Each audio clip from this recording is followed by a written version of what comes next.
তাহাজ্জুদের নামাজ পড়লে অনেক উপকার হবে। তাহাজ্জুদের সময় যখন আপনি উঠবেন, আল্লাহ রাব্বুল আলামিন আমার নবী হাদিসে পাকের মধ্যে বলেছেন, রাতের শেষ অংশে আল্লাহ রাব্বুল আলামিন আল্লাহর জলবা একেবারে পৃথিবীর আকাশের মধ্যে প্রভাবিত করে দেন আর ডাক দেন, কে আমার বান্দা, কে আছো, কার কি লাগবে আমার কাছে যাও।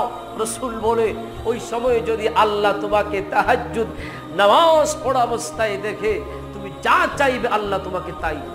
আপনি আমল করেন না, একটানা 40 দিন পর্যন্ত আপনি তাহাজ্জুদের নামাজ পড়ে দেখেন, আপনার চেহারার লাবণ্যতা ফিরে আসবে, আপনার আয় রোজগারের মধ্যে বরকত হবে, আপনার শরীরের অনেকগুলো রোগ কমে যাবে।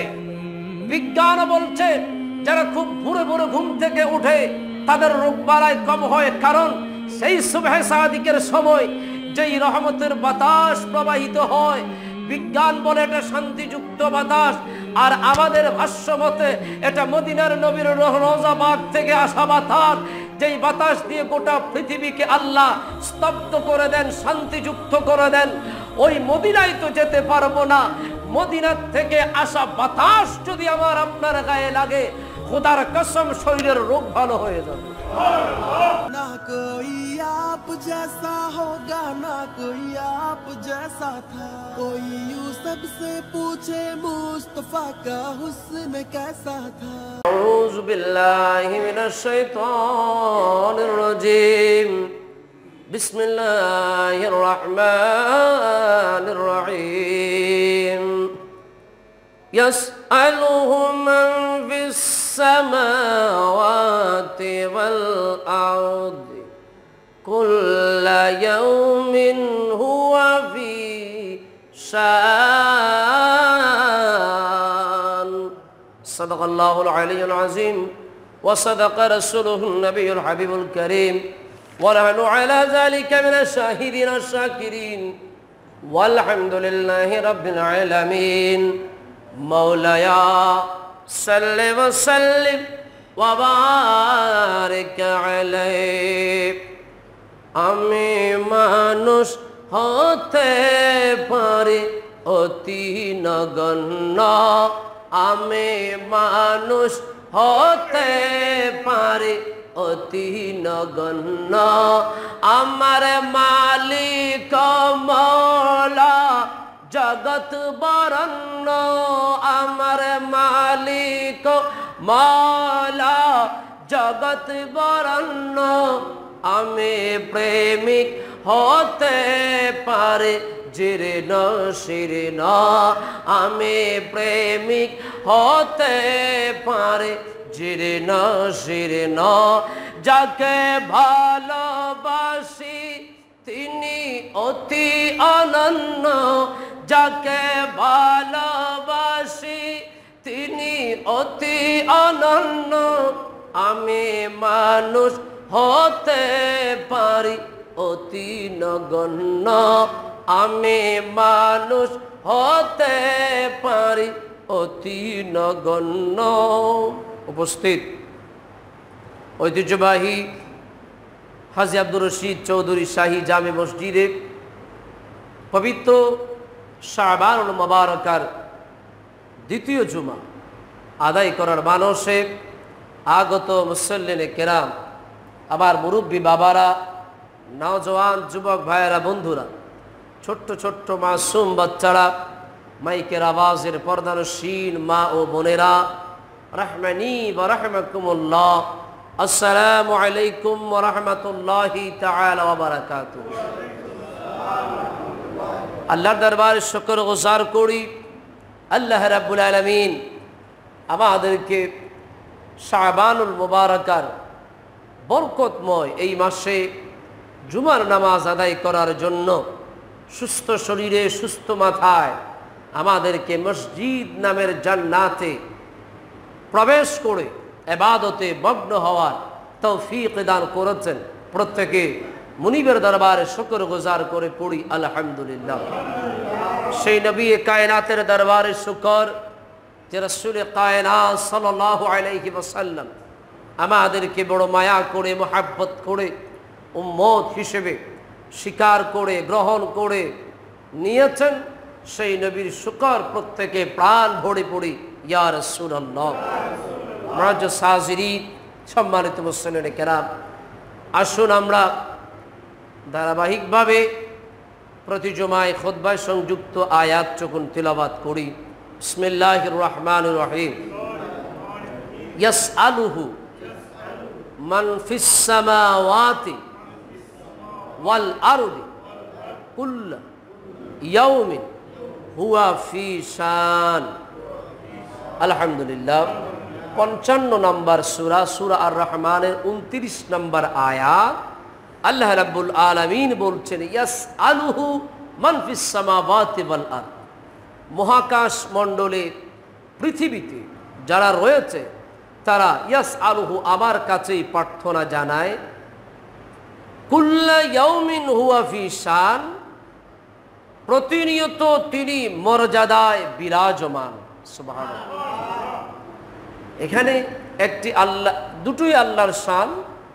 প্রথম অংশে বলা হচ্ছে কুল কায়নাতের, আকাশ জমিন সব কিছু প্রার্থনা জানায় এক মালিকের কাছে, তিনি কে?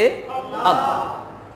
দ্বিতীয় অংশে আল্লাহ বলছেন প্রতিনিয়ত আমি মর্যাদায় আসীন, মর্যাদায় বিরাজমান।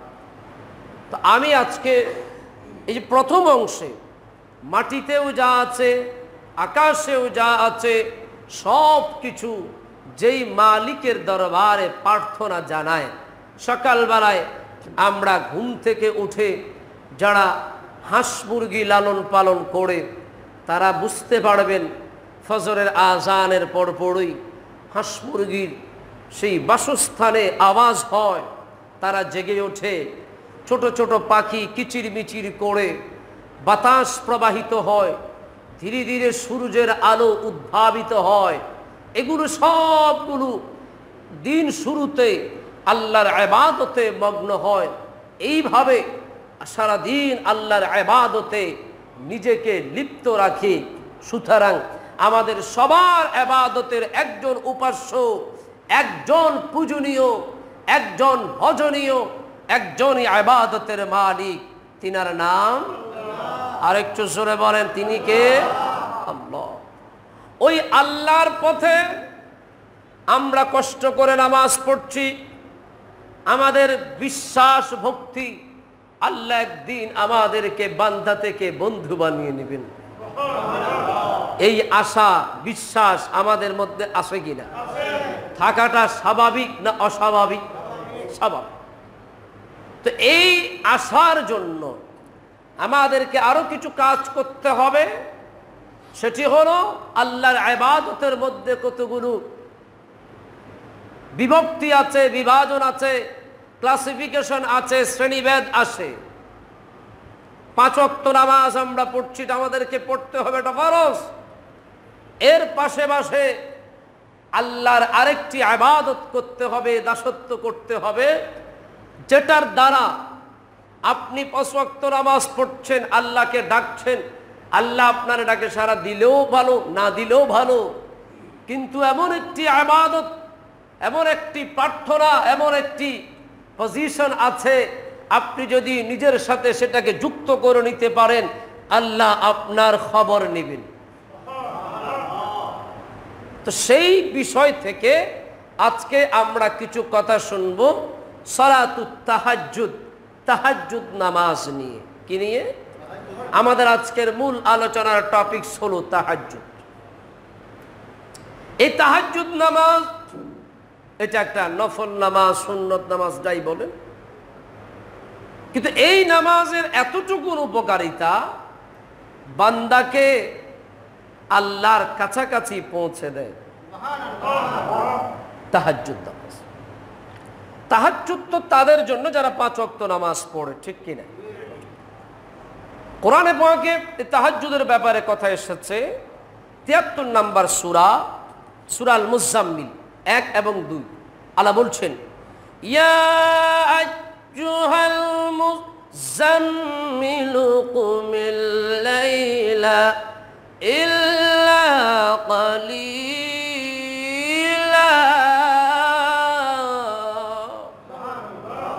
আল্লাহ বলেন ইয়া আইয়ুহাল মুজাম্মিল,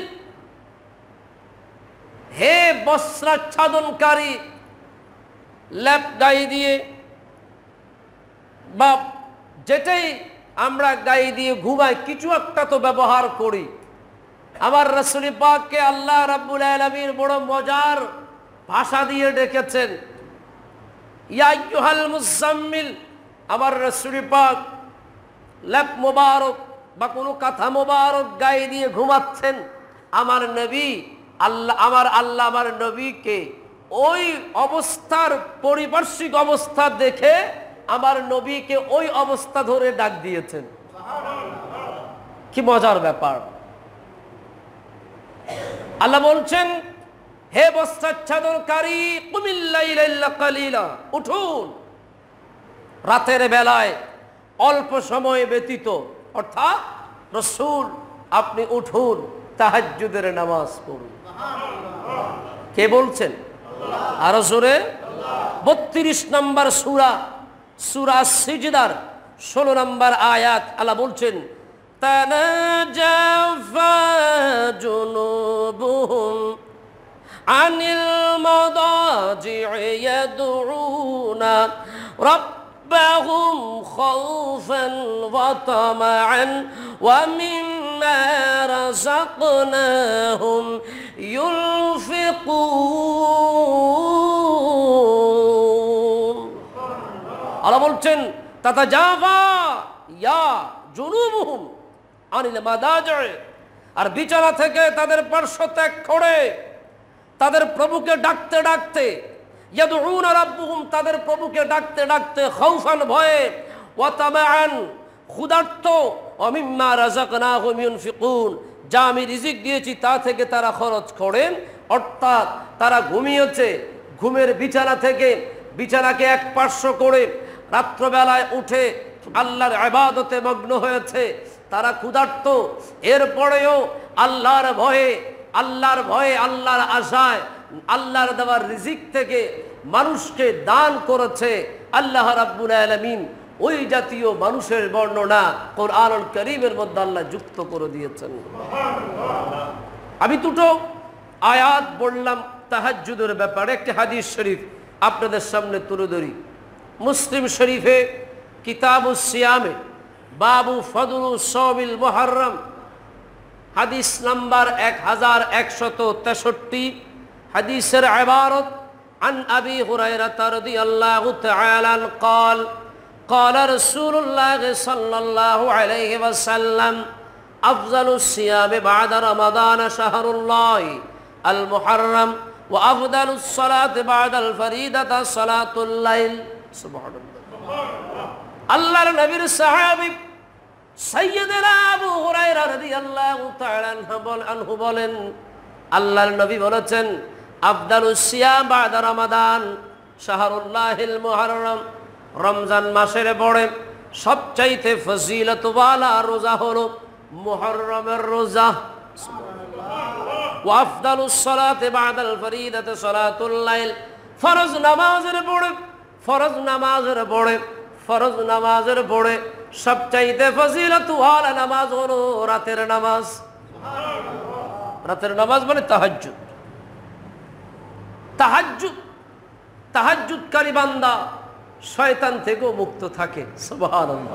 হাদিসে পাকের মধ্যে এসেছে, গভীর মনোযোগ আমার শান্তি প্রিয় আশিক রাসূল ভাই বাবারা, আমি আপনি যখন রাত্রবেলায় ঘুমিয়ে যাই, আমরা যেভাবে ঘুমাই না কেন, ঘুম আর মৃত্যু একই কথা, ঠিক কিনা? কারো ঘুম পাতল, কারো ঘুম বাড়ি, সাউন্ডে কারো ঘুম ভাঙে, কারো ঘুম ভাঙে না, কিন্তু কথা একটাই, ঘুম আর মরণ এক। আল্লাহর নবী বলেন, মানুষ যখন ঘুমাতে যায়, শয়তান, হযরত আবু হুরায়রা রাদিয়াল্লাহু তাআলা আনহু থেকে বর্ণিত হাদিসটা, আমার নবী বলে, কেউ যখন ঘুমিয়ে থাকে, শয়তান তার মাথার শেষাংশের মধ্যে 3টা গিট দেয়। কয়টা? কি দেয়? গিট। আপনাদের দেশে কি বলে? গিটটা বলে। 3টা গিট দেয়, মাথার শেষাংশে 3টা গিট দেয় এবং কুমন্ত্রণা দেয়, ও বান্দা ঘুমায়ে থাকো, তুমি যে ফজরের আশা করে ঘুমাচ্ছ ওটা অনেক দেরি আছে, কিন্তু মূলত সময়টা চলে যাচ্ছে, ওয়াসওয়াসা দেয়, কুমন্ত্রণা দেয়।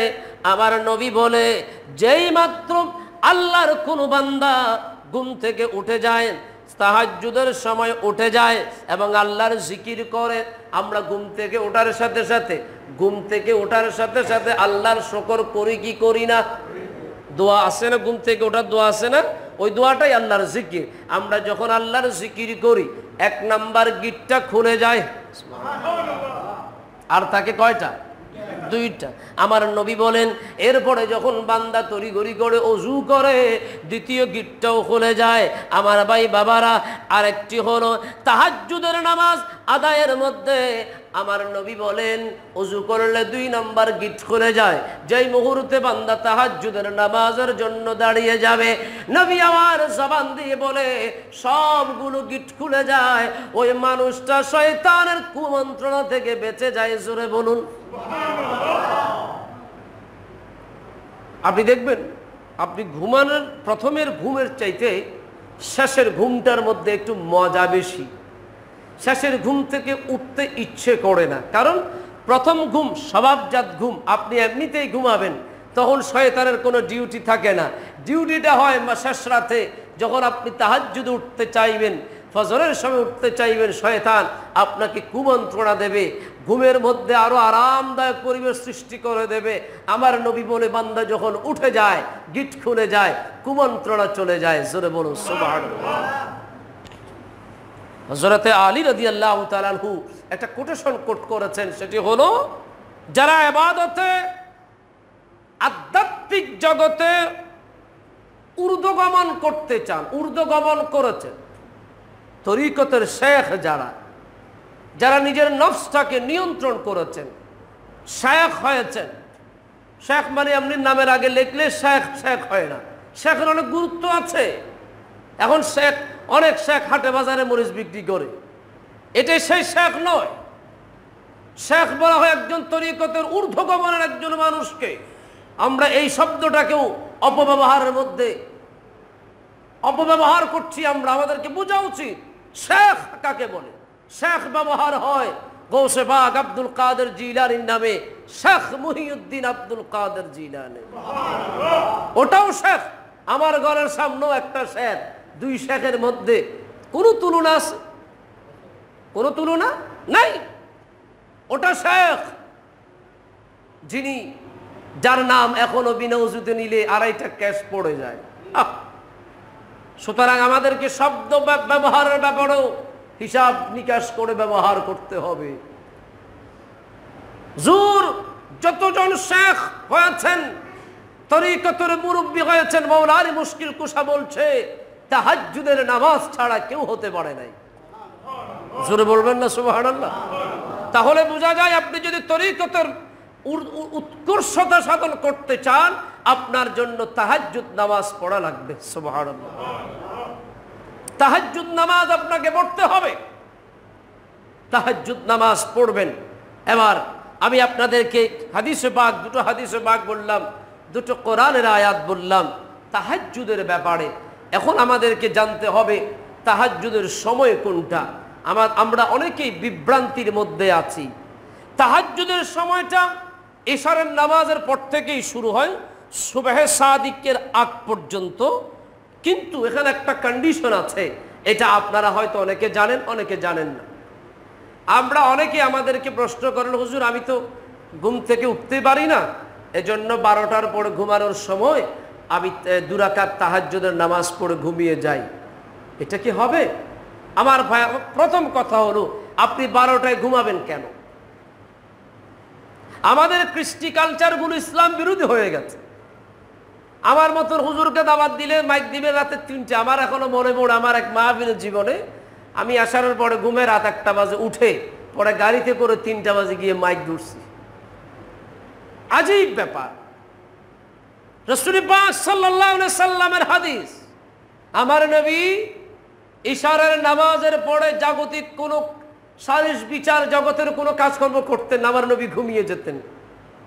কারণ একটা মানুষ কতক্ষণ ঘুমাতে পারবে? যদি ইশারের পরে আপনি ঘুমিয়ে যান, তাহাজ্জুদ আপনি অটোমেটিকলি ধরতে পারবেন। সুবহানাল্লাহ বলবেন না? গ্রামগঞ্জের এখন অনেক মুরব্বীরা দেখবেন এশারের পরে কোনো কাজ নাই।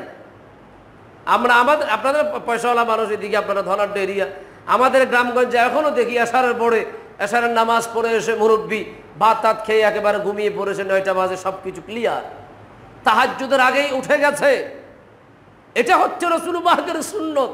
আর ডাক্তারও সেটাই প্রমাণ করে, যতগুলো মানুষ স্ট্রোক করছে, যতগুলো মানুষের প্রেশার হয়, সবগুলো মানুষ দেখবেন এশারের নামাজের পর, আমাদের যত সালিশ বিচার সব এশারের পরে হয়, সব রাতের হয়, দিনে কোনো কাজ নাই। আর যদি আমরা দিনের বেলা ভালো কোনো বক্তাও তুলে দেই, আমাদের মাহফিলে মানুষজন আসবে না, বলে এগুলো পরে। আমাদের সাথে ইসলাম সংঘর্ষ হয়ে গেছে, আমাদেরকে পরিবর্তন হতে হবে। তাহলে এখানে যে অত্যন্ত সেন্সিটিভ ব্যাপার, তাহাজ্জুদের নামাজের কন্ডিশন হলো আপনি এশারের নামাজের পরে একটু করে হলো ঘুমাতে হবে। কি করতে হবে? একটু করে হলো ঘুমাতে হবে। ঘুম থেকে উঠে আপনি নামাজ পড়ে আবার ঘুমান, অসুবিধা নেই। সুবহানাল্লাহ বলেন। তাহাজ্জুদের সময় হচ্ছে বাদে এশা থেকে সুবহ সাদিক পর্যন্ত, কিন্তু কন্ডিশন হলো আপনাকে একটু ঘুমাতে হবে। ঘুম থেকে উঠে আপনি নামাজ পড়বেন। সুবহানাল্লাহ বলুন, এই নামাজ পড়ার দরকার আছে কি? আরো জোরে বলেন, আছে কি না? এই নামাজ কত রাকাত, এই ব্যাপারে হাদিসে পাকের মধ্যে এসেছে, আমাদেরকে জানতে হবে।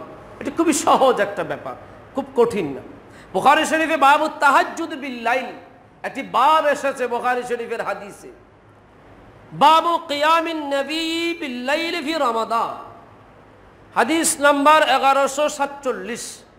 হাদিসের ইবারত আন আবি সালমাতা ইবনে আবদুর রহমান আন্নাহু আখবারাহু আন্নাহু সাআলা আয়েশা রাদিয়াল্লাহু তাআলা আনহা কাইফা কানাত সালাতুন রাসূলিল্লাহ সাল্লাল্লাহু আলাইহি ওয়াসাল্লাম ফি রমাদান ফাকালাত মা কানা রাসূলুল্লাহ সাল্লাল্লাহু আলাইহি ওয়াসাল্লাম ইয়াজিদু ফি রমাদানা ওয়ালা ফি গায়রিহি আলা 11 রাকাতান।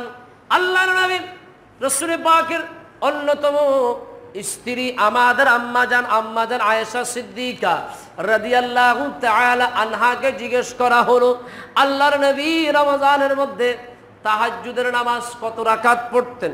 আমার মা আম্মাজান আয়েশা সিদ্দিকা বলে, আল্লাহর নবী ইয়াজিদু ফি রমাদানা ওয়ালা ফি গায়রিহি আলা 11 রাকাতান, আমার নবী 11 রাকাতের বেশি পড়তেন না।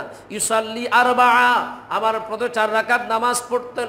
ফালা তাসাল আন হুসনিহিন্না ওয়া তুলিহিন্না, কিন্তু তোমাদেরকে বলবো আমার নবীর এই 4 রাকাত নামাজের দৃশ্য কত সুন্দর, এটা নিয়ে তোমরা আমাকে প্রশ্ন করো না। এগুলো কাব্যিক কথা। আমার নবী এই 4 রাকাত নামাজ কত সুন্দর, ওয়া তুলিহিন্না, এবং কত লম্বা, এটা নিয়ে তোমরা আমাকে প্রশ্ন করো না। কি বোঝা যায়? রাসূলুল্লাহর নামাজ এগুলো মনোমুগ্ধকর, অনেক লম্বা। আম্মা জান আয়েশা সিদ্দিকা বলেন সুম্মা ইউসাল্লি আরবাআন, এরপরে আবার 4 রাকাত নামাজ আদায় করতেন। আবার আম্মা জান আয়েশা বলে ফালা তাসাল আন হুসনিহিন্না ওয়া তুলিহিন্না, এই 4 রাকাতের ব্যাপারেও তোমরা আমাকে জিজ্ঞেস করো না, এটা কত সুন্দর। সুবহানাল্লাহ। সুম্মা ইউসাল্লি সালাসান, এরপরে 3 রাকাত নামাজ আদায় করতেন। কত হলো? প্রথমে 4, আবার 4, এরপরে 3, কত হলো? হাদিসের সাথে মিল আছে না নাই? قالت عائشة رضي الله تعالى عنها فقلت يا رسول الله أتنام قبل أن توتر يا رسول الله يا حبيب الله নবী গো, আপনি কেন ফিতির না পড়ে ঘুমিয়ে যেতেন? فقال يا عائشة إن عيني تنامان ولا ينام قلبي। সুবহানাল্লাহ। যু ভিতরের নামাজ না পড়ে ঘুমাতেন। ভিতরের নামাজ ওয়াজিব নামাজ, কি নামাজ? আর জোরে। কিন্তু তাহাজ্জুদের নামাজ তো এটা নফল বা সুন্নত, যাই ধরেন আপনি। আবার নবী যেহেতু পড়েছেন এটা সুন্নত, ইয়া রাসূলুল্লাহ ওয়াজিবের পজিশন আগে। নবী গো, আপনি ভিতরের নামাজ না পড়ে ঘুমিয়ে যেতেন, আল্লাহ না করুক যদি আপনার ভিতর ছুটে যায়। ও সুন্নি মুসলমান, ঈমানের আলোচনা। আল্লাহর নবী বলেন লা ইলাইয়া তানামানে, আমার দুইটা চোখ ঘুমিয়ে থাকে, কথা সত্য। ওয়ালা ইয়ানামু কলবি, কিন্তু আমার হৃদয় কখনো ঘুমায় না। কে বলতে পারবেন এমন কথা যে আমার অন্তর ঘুমায় না, আমার চোখ ঘুমায়? পৃথিবীর কোনো মানুষ পারবে না, পারবে না, পারার কথাও না। কারণ এটা একমাত্র আমার নবী বলতে পারবেন। কারণ আমার রাসূলে পাক সবার চাইতে বড়, সব চাইতে আলাদা। জোরে বলুন সুবহানাল্লাহ। এরপরও কি বলবেন নবী আমার মত? এরপরও বলবেন। রাসূল পাক বলছেন ইন্না আইলাইয়া তারামানি, আমার চোখ ঘুমায়। ওয়ালা ইয়ানামু কলবি, আমার অন্তর ঘুমায় না। তো সেটা যদি এখন ধরেন, আমার নবীর চোখ বন্ধ, রওজা পাকে শুয়ে আছে, কলব বন্ধ না, তরফ থেকে আব্দুর রশিদ চৌধুরী জামে মসজিদের পাগলদেরকে দেখতেছে। ঠিক কিনা? আরো জোরে বলেন। এই বিশ্বাস আমাদের আছে কিনা? এই বিশ্বাস থাকার প্রয়োজন আছে কিনা? বুখারী শরীফ, যারা আমাদের সমাজে বুখারী শরীফের বাহানা দিয়ে চলেন, বুখারী শরীফের বাহানা দিয়ে নামাজ পড়েন, বুখারী শরীফকে সামনে এনে সব কথা বলেন, তাদেরকে বলছে এটা বুখারীর হাদিস। হাদিসের রাবি সাইয়েদনা হযরত আবি সালমা ইবনে আব্দুর রহমান, বুজুর্গ সাহাবী, এবং হাদিস এসেছে আমার আম্মা জান আয়েশা থেকে। এটাকে জয়ীফ বলার কোনো সুযোগ নাই, দুর্বল বলার সুযোগ নাই। আমার আম্মা জান বলছে আমার নবী বলেন, আমি নিজের কানে শুনেছি, নবীকে প্রশ্ন করেছি, নবী উত্তর দিয়েছে আয়েশা আমার চোখ ঘুমায়, কলব ঘুমায় না। তাহলে কত রাকাত? আমরা 11 রাকাত পেলাম। 11 রাকাতের বেশি রাসূল পাক পড়তেন না। তাহলে 8 রাকাত পেলাম আমরা এখানে তাহাজ্জুদের নামাজ। কিন্তু আপনি তাহাজ্জুদের নামাজ মিনিমাম আপনি 2 রাকাত পড়তে পারবেন। কয় রাকাত? 2 রাকাত, মিনিমাম 2 রাকাত পড়তে পারবেন। সর্বোচ্চ আপনার যতটুকু সম্ভব 12 রাকাত, 8 রাকাত, যাই হোক, এটা সুন্নত নামাজ, মুহাব্বতের নামাজ আপনি পড়বেন। তবে কন্ডিশন হলো একটু করে ঘুমিয়ে উঠে পড়তে হবে। কথা কি ক্লিয়ার বোঝা গেল? এই ওয়াজটা কেন করছি? সামনে তাহাজ্জুদের প্র্যাকটিসের বড় একটা সুযোগ আসতেছে। এজন্য আমি আজকে এই আলোচনাটা আপনাদের সামনে তুলে ধরলাম। বলুন না, আমরা তাহাজ্জুদ পড়ার দরকার আছে কি? আর একটু জোরে বলেন। যারা পয়সাওয়ালা মানুষ, আপনাদের ঘরে কাজকর্ম করে গরিব মানুষেরা, গৃহ কি বলে এটাকে, দাসী বান্দিয়া যাই বলেন আপনারা, আয়া বুয়া যাই বলেন, গরিব মানুষ বিদায় তো সে কাজ করছে, আপনি তো কাজ করছেন। তাহলে বোঝা যায় যার নাই তাকে কষ্ট করতে হবে, যার আছে তাকে কষ্ট করতে হবে। তো প্রশ্ন হলো, আমরা তো গুনাহগার, তাহাজ্জুদ আমরাই না পড়বো, কিন্তু নবী কেন পড়লেন? সুবহানাল্লাহ। গভীর মনোযোগ আমার শান্তিপ্রিয় আশিক রাসূল ভাই বাবারা, বুখারী শরীফের একটা হাদিস এসেছে, বাবু তাহাজ্জুদ বিল্লাইলে, বাবু কিয়ামিন নবিয়্যিল লাইলা হাত্তা তারিমা কদমাহু। হাদিস নাম্বার 1130। আমার নবীর হাদিস, হাদিসের ইবারত عن زياد قال سمعت المغيرة رضي الله تعالى عنه يقول إن كان النبي صلى الله عليه وسلم ليقوم ليصلي حتى ترم قدماه أو ساقاه فيقال له فيقول أفلا أكون عبدا شكورا। আল্লাহর নবী রহমতে দু আলম নবী নূরে মুজাসসাম যখন তাহাজ্জুদের নামাজ পড়ার জন্য দাঁড়িয়ে যেতেন, এখান থেকে আমরা একটা ইঙ্গিত পাই আম্মা জান আয়েশা সিদ্দিকার হাদিস। আমার আম্মা জান বলেছে কতটুকু লম্বা পরিমাণ আমার নবী নামাজ তেলাওয়াত করে আদায় করে সেটা জিজ্ঞেস করো না। আল্লাহর নবী নামাজ পড়তে পড়তে আমার নবীর দুটো পা ফুলে যেতেন। একটা হাদিসের মধ্যে এসেছে আমার আম্মা জান আয়েশা সিদ্দিকা আমার রাসূলের কায়নাত একই খাটের মধ্যে একই জায়গার মধ্যে ঘুমালেন, বিছানার মধ্যে ঘুমালেন। আমার আম্মাজান ডান হাত চুকুন রাসূলুল্লাহর দেহ মোবারকের উপর ফেললেন, কিন্তু জায়গাটা খালি দেখে আম্মাজান নবীকে খোঁজার জন্য একটু করে হেঁটেই দেখলেন আমার নবী নামাজে দাঁড়িয়ে আছে। ভালো করে খেয়াল করে দেখে আল্লাহর নবীর কদম মুবারক ফুলে গেছে, এমন ভাবে ফুলে গেছে আল্লাহর নবীর স্ত্রী আমাদের আম্মা জানা মা আয়েশা সিদ্দিকা রাদিয়াল্লাহু তাআলা আনহা কদম যুগল আঁকড়ে ধরে চোখের পানি ঝেড়ে ঝেড়ে ডাক দেয়, ইয়া রাসূলুল্লাহ, ইয়া হাবিবাল্লাহ, নবী গো আপনি তো মাসুম নিষ্পাপ, ইয়া রাসূলুল্লাহ কেন এত কষ্ট করে নামাজ আদায় করেন? আপনার পাগুলো ফুলে গেছে নবী গো, আপনার এই দৃশ্য দেখে আমার বড় কষ্ট লাগে। আমার নবী বলা, ইশারে আল্লাহ আমাকে ইমামুল আম্বিয়া বানিয়েছেন, রহমতে দু আলম বানিয়েছেন, খাতামুল আম্বিয়া বানিয়েছেন, শাফিউল মুশাফফা বানিয়েছেন, সাহেবে কাউসার বানিয়েছেন। আল্লাহ আমাকে শ্রেষ্ঠত্ব মর্যাদার আসীন করেছেন। ও আয়েশা, আমার কোনো গুনাহ নাই কথা সত্য, আমার কোনো প্রয়োজন নাই এত কষ্টের কথা সত্য। আয়েশা রে, আল্লাহ আমাকে এতটুকু মর্যাদা দিয়েছে, আমি কি আবদান শাকুরা, আল্লাহর কৃতজ্ঞ বান্দা হওয়ার জন্য চেষ্টা করব না? আর একটু জোরে বলুন না সুবহানাল্লাহ। ওরে আয়েশা, আমার নামাজ পড়ার দরকার নাই, কারণ নামাজ পড়ে আমি যে আল্লাহর কাছে ক্ষমা চাইব সেই আল্লাহ তো আমার বন্ধু। আমার রোজা রাখার দরকার নাই, তাহাজ্জুদের দরকার নাই। ওরে আয়েশা, এই কাজগুলো করছি আমি আমার আল্লাহকে শুকরিয়া আদায় করছি। আল্লাহ তুমি আমাকে এতটুকু নিয়ামত দিয়েছো, তার শুকরিয়া হিসেবে আমি তোমার দরবারে আলহামদুলিল্লাহ শুকরিয়া জ্ঞাপন করছি, যাতে করে আমার উম্মতেরাও শিক্ষা পায় যে যেইটুকুন অবস্থার মধ্যে আছে, যেইভাবে আছে, সদা সর্বদা যেন আল্লাহর উপর শুকরিয়া আদায় করে আল্লাহর কৃতজ্ঞ বান্দা হয়। আমি ওই কৃতজ্ঞ বান্দা হওয়ার পরিবেশ সৃষ্টি যদি আমি নবী না করি, আমার উম্মত শিখতে পারবে না। আর আমি পরিবেশ সৃষ্টি করলাম, আমার উম্মত যদি সেই শুকরিয়া আদায় করে, তাহলে ওই শুকরিয়া আদায়টা আমি নবীর সুন্নত হয়ে যাবে। জোরে বলুন সুবহানাল্লাহ। এই জন্য আমরা যেভাবে আছি, যতটুকুই আছি, আল্লাহ আরেকজনকে কোটি টাকার মালিক বানিয়েছে, আমাকে বানাবে এমন আশা করাটা ভুল। আল্লাহর কাছে খেয়ে কোন রকম জীবনটা নির্বাস করে কবরে চলে যাব, এতটুকুতে আলহামদুলিল্লাহ। আমার নবী বলেন, আমি আমার উম্মতকে শিক্ষা দেওয়ার জন্য এই তাহাজ্জুদের নামাজ পড়ছি। বলুন না সুবহানাল্লাহ। সেজন্য আমাদের তাহাজ্জুদের পড়ার দরকার আছে কিনা আরেকটু জোরে বলেন না। অত্যন্ত সুন্দর একটা হাদিস, হযরত আবু হুরায়রা রাদিয়াল্লাহু তাআলা আনহু।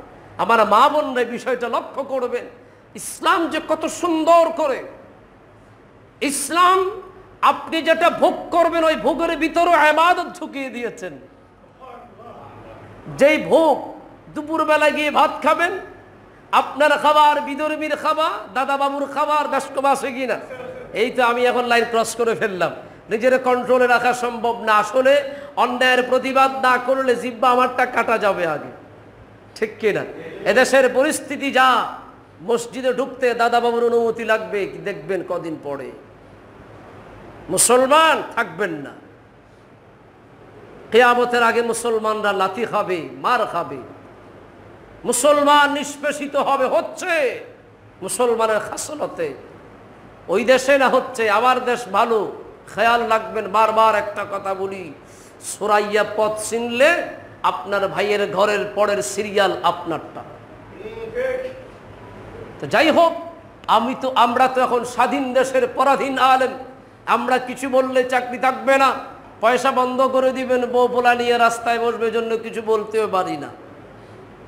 আল্লাহর কাছে ক্ষমা চাই, রাত্রবেলায় কাঁদি, আল্লাহ এমন একটা পরিবেশ, তোমার কোরআনের সত্যিকার কথাগুলো বলতে পারছি না।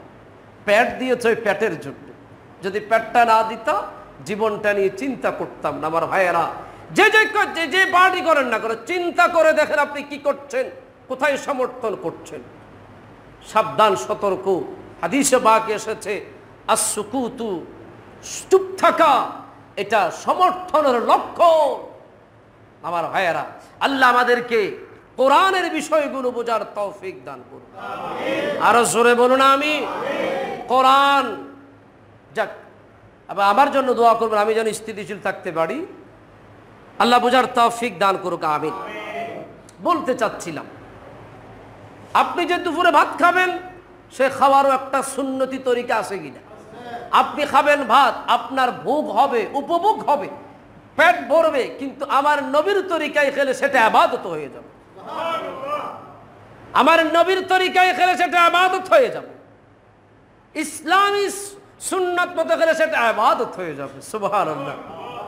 আল্লাহর নবীর হাদিস, সাইয়্যিদানা আবু হুরায়রা রাদিয়াল্লাহু তাআলা আনহু বলেন, আমার নবী বলেন, আল্লাহ সেই স্বামীর প্রতি রহম করেছেন যে নিজের রাতে জেগে ওঠে, রাতে জেগে ওঠে, রাত্রবেলায় জেগে ওঠে, জেগে ওঠার পরে তাহাজ্জুদের নামাজ পড়ে স্ত্রীকে ডাক দেয়, ও স্ত্রী, ও আমার প্রাণের বিবি, একটু উঠে যাও, নামাজ পড়ো। স্ত্রী যদি না উঠে, হাদিসে পাকে এসেছে, পানি নিয়ে পানির ছিটা যদি স্ত্রীর চোখের উপরে ঢেলে দেয়, স্ত্রী উঠে যাবে, আমার আল্লাহ ওই স্বামীর উপর রহমতের বৃষ্টি বর্ষণ করবে। অন্তত স্বামী হিসেবে স্ত্রীর প্রতি এতটুকু অধিকার আছে কিনা? কথা বলেন না কেন? একইভাবে মা বোনদের জন্য বলি, রাসূল পাকের হাদিস, কোন স্ত্রী যদি তাহাজ্জুদের নামাজ পড়ার জন্য উঠে যায়, নামাজটা পড়ে স্বামীকে ডাকে, স্বামী উঠে না, পানির ছিটা যদি স্বামীর মুখের উপরে ছিটিয়ে দেয়, পানি পড়লে ঘুম ভেঙে যাবে, ঘুমের ভাব দূর হয়ে যাবে, স্বামী উঠলো, নামাজ পড়লো, আমার নবী বলেন ওই স্ত্রীর উপরও আল্লাহ রহমতের বৃষ্টি বর্ষণ করে দিবে। শুধু ইসলাম পুরুষের জন্য নয়, ইসলাম নারী পুরুষ উভয়ের জন্য। সুবহানাল্লাহ বলেন। ইসলাম কি শুধু পুরুষের জন্য না? রাসূল পাকের হাদিস, আবু দাউদ নাসাইর মধ্যে হাদিসটা কোড হচ্ছে, স্বামী রাত্রে উঠে নামাজ পড়বে, স্ত্রীকে পানির ছিটা দিয়ে স্ত্রীকে তুলে দিবে, অথবা স্ত্রী যদি উঠে নামাজ পড়ে স্বামীকে পানির ছিটা দিয়ে স্বামীকে তুলে দিবে, আমার আল্লাহ ওই ঘরটাকে জান্নাত বানিয়ে দিবেন। আমার ভাইয়েরা আসুন না, আমরা যখন রাত্রবেলায় ঘুমিয়ে যাই, যে কোনো কারণে, অনেকগুলো কারণ থাকতে পারে, আমি তো সবগুলো কারণ আপনাদেরকে ভেঙে বলা সম্ভব না, যেই কোনো কারণে আমরা রাত্রবেলায় কিন্তু ঘুম থেকে উঠে যাই, উঠে কিনা? কথা বলেন না কেন? অনেকে আসে পড়া ঘুম, এটা দিনের 9টা বাজতে এদের ঘুম ভাঙে না, ওর ব্যাপার আবার কোনো কথা নেই। এই জাতীয় মানুষের নিয়ে বড় মুশকিল, এগুলো আগুন ধরলেও মরে যাবে, পাশে আগুনে ফুরে, এতে আগুনে ফুরে যাবে, এদের ঘুম ভাঙবে না। কিন্তু নর্মালি আমরা ঘুম থেকে যে কোনো কারণে আমাদের ঘুমটা ভাঙতে পারে কিনা? যখনই আমার ঘুম ভেঙে গেল, আমি অজু করে, যদি আমার উপর গোসল ফরজ হয়, গোসল করে অজু করে আমি 2 রাকাত নামাজ, 4 রাকাত নামাজ, 8 রাকাত নামাজ যদি পড়ে আমি ঘুমিয়ে যাই, আমার আল্লাহ খুশি হয়ে যাবে। আরেকটু জোরে বলবেন না সুবহানাল্লাহ? বলুন, আমরা তাহাজ্জুদের নামাজ পড়ার দরকার আছে কিনা? আরেকটু জোরে বলার আছে কিনা? এই তাহাজ্জুদের নামাজ পড়লে অনেক উপকার হবে।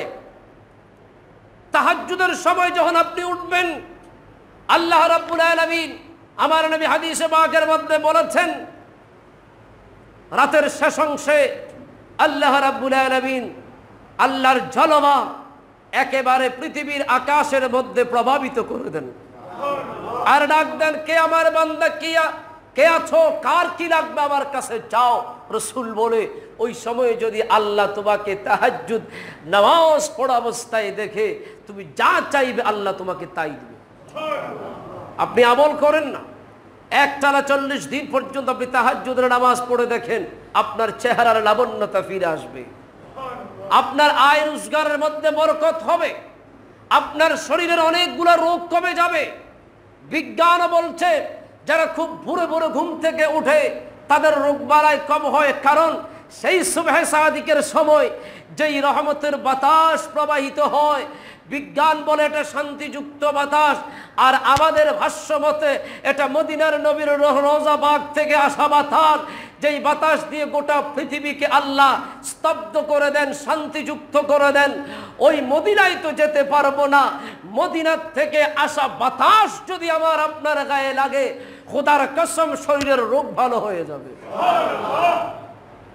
কারণ যে ভাইরাসের কথা আপনি বলছেন, অদৃশ্য ভাইরাস, লাগলে ছড়াইয়া যায়, এই ভাইরাস, এটা নাপাক, এটা অ্যাক্সিডেন্ট। এটার যদি এতটুকু শক্তি থাকে, মদিনার নবীর রওজা পাকের সাথে মদিনার নবীর কদমের মধ্যে লাগা বাতাসের শক্তি কম না বেশি? আর একটু জোরে বলেন।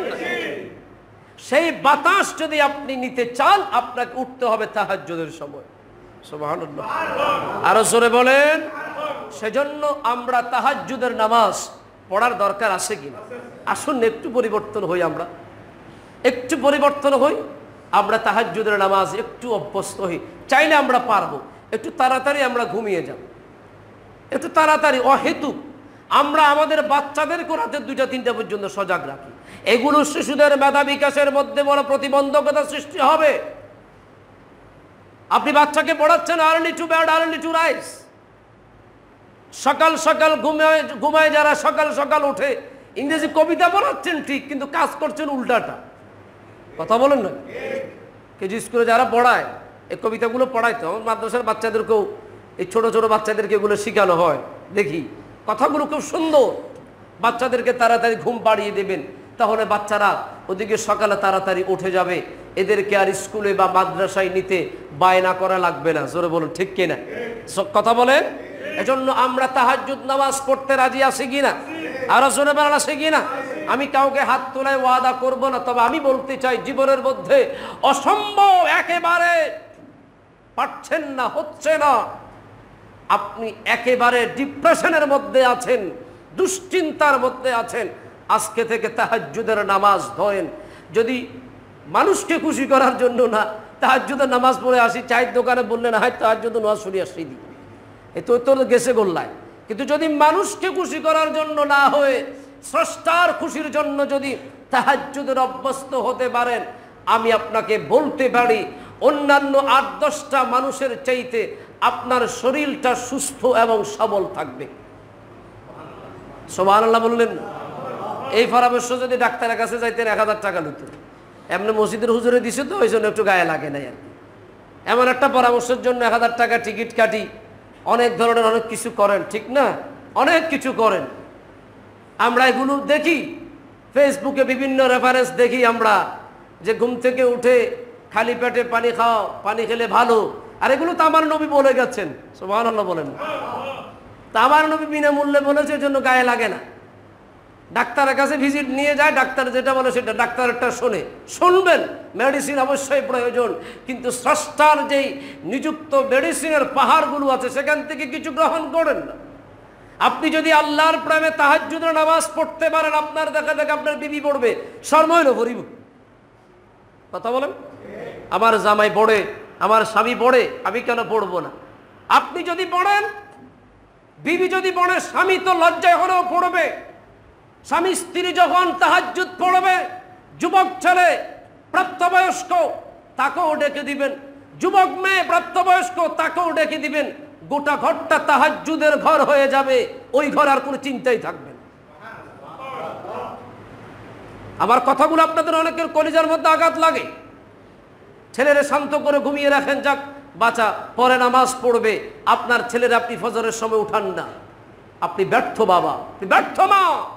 এই কাজগুলো মেয়েদের মধ্যে বেশি। স্বামী যদি ছেলেকে মেয়েকে ডাকতে চায় ফজরের সময়, মাতে এর দরদ বাড়ি যায়, আর বাবু ঘুম যাক বেড়াইবে, এত লাহাফারা করে হতির খটনি করে 3টা বাজে ঘুম গেই তো গেয়ে গে ঘুম 3টা বাজে তরফ। আমি কি কথাগুলো ভুল বললাম? আপনাদের ঘরে এগুলো ঘটে। আপনার ছেলে 3টা রাত জেগে পড়ছে কেন? আপনার ছেলেকে তাড়াতাড়ি ঘুমিয়ে সকালে তাহাজ্জুদের পরে পড়তে বলেন। বিজ্ঞানও বলে সকালবেলার পড়া মুখস্থ বেশি থাকে। আমার ভাইয়ার, আসুন আমরা একটু পরিবর্তন হই, তাহাজ্জুদে মনোনিবেশ করি, আপনার ব্যবসা ভালো হবে, রিজিক বাড়বে, আয়ু বাড়বে, হায়াত বাড়বে, চেহারা সুন্দর হবে, টেনশন কমে যাবে, টোটাল জিম্মাদারি আল্লাহর কাছে চলে যাবে। আরো জোরে বলবেন না সুবহানাল্লাহ? এই যে এতগুলো মানুষ জুমার মধ্যে এসেছেন, এতগুলো মানুষ যদি তাহাজ্জুদের নামাজ পড়ে ফজর বেলায় আসেন, সকাল বেলায় ফেরেশতা যেগুলো আমাদের এলাকার মেহমান হয়, এগুলো এমনিতে চিন্তাগ্রস্ত হয়ে যাবে, আল্লাহ ঘটনা কি, এই রহমত তো সব এরাই রাখি দিবে মনে হচ্ছে। সুবহানাল্লাহ বলবেন না? সকালবেলা মেহমান আসে, তো আপনারা মেহমানকে মেহমানদারি করতে পারেন না। ফজরের সময় আল্লাহর রহমতের ফেরেশতারা আসে, দরজায় দাঁড়িয়ে থাকে, আমার তো নিয়ে রাখছি, কেউ কিছু নিচ্ছে না, মন খারাপ করে নিয়ে ওই যে পাহাড়ে ওই যে হালদা নদীতে ফেলে দেয়। এই জন্য বেশি বেশি ইলিশ মাছ হয়, ইলিশ মাছের ফোনা তৈরি হয়। কথা বলেন না? আপনি এগুলো বুঝেন না। আল্লাহ রাব্বুল আলামিন আমাদেরকে তাহাজ্জুদের নামাজ পড়ার তৌফিক দান করুন। পড়বেন তো ইনশাআল্লাহ? সবাই বলেন ইনশাআল্লাহ। আমি কোনো রিপোর্ট দিব না, তবে আমি চাই আমার মুসল্লিদের মধ্যে থেকে অন্তত একটা মুসল্লি আমাকে ফোন দিয়ে বলবেন, হুজুর আমি তাহাজ্জুদ অভ্যস্ত হয়েছি, আমি আপনার জন্য নাম না ধরে দোয়া করব। অনেক এমন মুসল্লি আছে আমাকে নীরবে ফোন দেয়, হুজুর আমি এই আমলটা করি, ভালো লাগে, নিজের পরিশ্রমটা সার্থক হয়, একটা মানুষের মুখটা ঘুরাইতে পারছি, আলহামদুলিল্লাহ। ইনশাআল্লাহ আগামী 29 মার্চ আমরা লাইলাতুল বারাতের দিকে যাচ্ছি। আমাদের এলাকায় তো আশা করি শবে বরাত নিয়ে কোনো জায়জামালা নেই, আছে নাকি? এমন কোন নতুন বুজুর্গ আমদানি হয়েছে নি এটার বিরুদ্ধে? হ্যাঁ, মাশাআল্লাহ, আল্লাহ বাসাক, আমিন বলেন আমিন। এই বুজুর্গ সমাজের জন্য বড় ধ্বংসকারী, এ জাতীয় মানে একটা ইঁদুরের বাচ্চা থাকলে গোটা বাগান নষ্ট করে দিবে। সুতরাং এদের থেকে সাবধান। মীমাংসিত মাসালা রাসূল পাক নিজে করেছে। লাইলাতুন নিসফি মিন শাবান হাদিসে পাকের মধ্যে স্পষ্ট আছে, নাসাই শরীফের হাদিসে স্পষ্ট আছে। এখন তাদের বক্তব্য কি? বলে এটা সহিহ হাদিসে। আচ্ছা আমার ভাইয়ার বলেন, এই যে আমাদের মসজিদটা নির্মাণ হয়েছে, এখানে কয়টা ওয়াল? এই ভিতরে গ্রাউন্ডে কয়টা ওয়াল? 4টা ওয়ালের মধ্যে কি একেবারে যথাযথভাবে সেম টু সেম সিমেন্ট দেওয়া গেছে? 19-20 কথা বলো। এই ওয়াল মাপে এক, ইট কি একই লাগছে না 19-20 হয়েছে? আমি সেদিন একটা সুন্দর উক্তি শুনলাম, বড় ভালো লাগলো। আপনারা তো ইসলামী মুভিগুলো দেখেন না, আবার এগুলো তো আমি এখানে বলতেও পারবি না, বললেও তো সমস্যা। একটা সুন্দর উক্তি দেখেছি। একজনকে প্রশ্ন করা হলো, বুখারীর হাদিস যদি সহি শুদ্ধ হয় বাকি হাদিসগুলোর প্রয়োজন কি? বড় সুন্দর উক্তি। সে বলেছে 6টি ওয়াল দিয়ে ইসলাম তৈরি হয়েছে। কয়টি ওয়াল? 76 হাদিস 6টি। এই 6টিকে 6টি ওয়াল হিসেবে তিনি তুলনা করে ইসলামটাকে স্থাপন করেছেন। সুবহানাল্লাহ। বলে সেখান থেকে যদি একটা ওয়াল ভেঙে যায় ইসলামটা ধ্বংসের দিকে যাবে।